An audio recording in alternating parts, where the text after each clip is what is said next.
Hello friends, আশা করি সবাই খুব ভালো আছেন। আজকে তৈরি করব সবুজ গোটা মুগ ডালের একটি সহজ রেসিপি, যা বাচ্চা থেকে বড় সকলেই খেতে খুব পছন্দ করবে। আর এই সবুজ মুগ ডালের রেসিপিটি ভাত, রুটি, লুচি বা পরোটার সঙ্গে খেতে দারুণ লাগবে। তাহলে বেশি দেরি না করে দেখে নেওয়া যাক আজকের রেসিপি। এবং চ্যানেলে নতুন হলে চ্যানেলটিকে অবশ্যই সাবস্ক্রাইব করে পাশে থাকবেন। এইখানে আমি 500 গ্রাম সবুজ মুগ ডাল নিয়েছিলাম। মুগ ডালটা আমি 6 ঘন্টা আগে ভিজিয়ে রেখেছিলাম। ভেজানোর পর অনেকটা আরও বেশি পরিমাণে হয়ে গেছে। এইবারে জল ঝরিয়ে নিয়েছি মুগ ডালটা থেকে।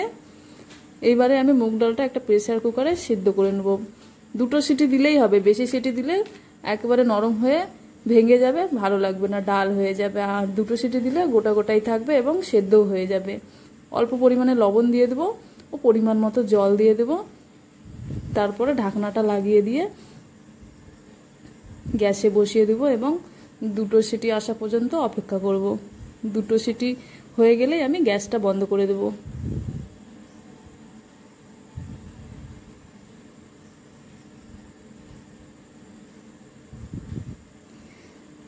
তারপরে এইখানে আমি নিয়েছি 2টো শুকনো লঙ্কা, 2 টুকরো দারচিনি, 3টে ছোট এলাচ ও 5-6টা লবঙ্গ। আর এইখানে নিয়েছি আমি পেঁয়াজ কুচি, টমেটো কুচি। এইবারে কড়াইয়ে আমি সর্ষের তেল দিয়ে দেবো। তেলটা গরম করে নেব খুব ভালোভাবে। তারপরে এই ফোড়নগুলো সব দিয়ে দেবো তেলের ওপরে। কয়েক সেকেন্ড নেড়ে চেড়ে যতক্ষণ না একটা গন্ধ বেরিয়ে আসছে ততক্ষণ অবধি আমি হালকা আঁচে নেড়ে চেড়ে নেব। তারপরে টমেটো কুচি ও পেঁয়াজ কুচি ওই তেলের মধ্যে দিয়ে দেবো এবং টমেটো ও পেঁয়াজ খুব ভালোভাবে ভেজে নেব। যাতে নরম হয়ে যায় তার জন্য সামান্য পরিমাণে লবণ দিয়ে দেবো। এতে টমেটোটা অনেকটা সফট হয়ে আসবে, পেঁয়াজটা অনেকটা নরম হয়ে আসবে। এইবারে আমি লাল লাল করে ভেজে নেব।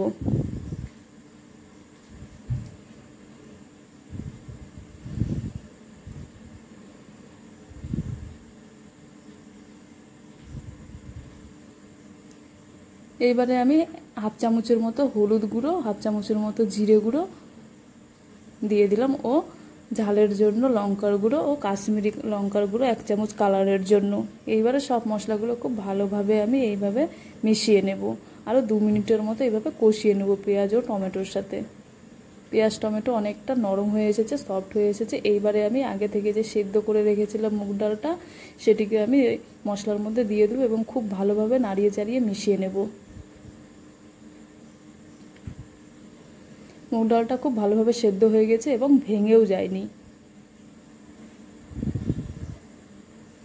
খুব ভালোভাবে আমি 2 থেকে 3 মিনিট ভেজে নিয়েছি। এইবারে আমি স্বাদ অনুযায়ী পরিমাণ মতো লবণ দিয়ে দেবো, কারণ আমি প্রথমে সেদ্ধ হওয়ার সময় লবণ দিয়েছি সামান্য এবং পেঁয়াজ টমেটো ভাজার সময় লবণ দিয়েছি, তাই লবণটা বুঝে শুনেই দিতে হবে।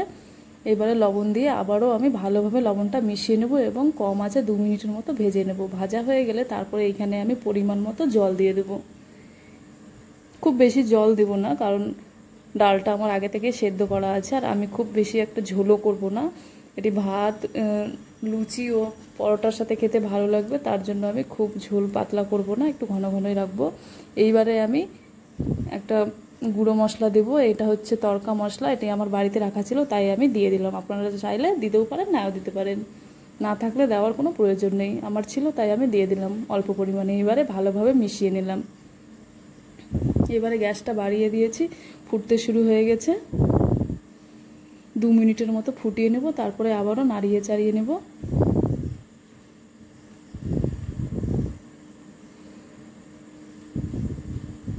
এবারে গ্যাসের ফ্লেমটা আমি এখানে একেবারে লো করে নেব। তারপরেই আমি বন্ধ করে দেবো। তাহলেই তৈরি হয়ে যাবে আমার সবুজ মুগ ডালের রেসিপি। দেখলেন তো কত সহজেই তৈরি করা যায় এই সবুজ মুগ ডালের রেসিপি। এটি রুটি, পরোটা, লুচির সঙ্গে খেতে খুব ভালো লাগে এবং বাচ্চা থেকে বড় সকলেই পছন্দ করবে এই মুগ ডাল। আপনারাও বাড়িতে এইভাবে করে দেখবেন, খেতে খুব ভালো হয়। আর আজকের রেসিপিটি যদি ভালো লেগে থাকে তাহলে অবশ্যই লাইক করবে, কমেন্ট করে জানাবে এবং চ্যানেলে নতুন হলে চ্যানেলটিকে সাবস্ক্রাইব করে পাশে থাকবে। দেখা হবে আবার অন্য কোনো রেসিপির সাথে। ভালো থাকবেন, সুস্থ থাকবেন।